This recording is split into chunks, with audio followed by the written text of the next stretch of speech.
ആശങ്കയായി H1N1. Kasaragod 5 വിദ്യാർത്ഥികൾക്ക് രോഗം സ്ഥിരീകരിച്ചു. നമസ്കാരം, കൊട്ടാരക്കര മീഡിയയിലേക്ക് സ്വാഗതം. കാസർഗോഡ് ജില്ലയിലെ പടന്നക്കാട് കാർഷിക കോളേജിൽ H1N1 രോഗബാധ സ്ഥിരീകരിച്ചു.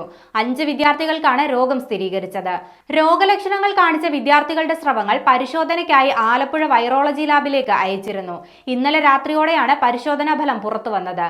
രോഗം ബാധിച്ചവരെ ആശുപത്രിയിൽ പ്രവേശിപ്പിച്ചിരിക്കുകയാണ്. ദിവസങ്ങൾക്ക് മുൻപ് തൃശൂരിൽ H1N1 ബാധിച്ച് എറവ് സ്വദേശി മരിച്ചിരുന്നു. എറവ് സ്വദേശിനി മീനയാണ് മരിച്ചത്. H1N1 ബാധയെ തുടർന്ന് തൃശൂരിലെ സ്വകാര്യ മെഡിക്കൽ കോളേജ് ആശുപത്രിയിൽ ചികിത്സയിൽ ഇരിക്കെയായിരുന്നു മരണം. ഇൻഫ്ലുവൻസ വിഭാഗത്തിൽപ്പെട്ട വൈറസ് പനിയാണ് H1N1. വായുവിലൂടെ പകരുന്ന വൈറസാണിത്. സാധാരണ വൈറൽ പനിക്ക് സമാനമാണ് H1N1 പനിയുടെ ലക്ഷണങ്ങൾ. ചില സാഹചര്യങ്ങളിൽ 100 ഡിഗ്രിക്ക് മുകളിൽ പനി വരാം.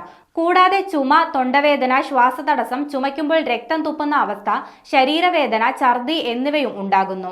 പനി ബാധിച്ച 10% ആളുകളിൽ ശക്തമായ രോഗലക്ഷണങ്ങൾ ഉണ്ടാകാം. ഇവരിൽ അസാധാരണമായ പനി, ശ്വാസം മുട്ടൽ എന്നിവയൊക്കെ കാണാൻ സാധിക്കും.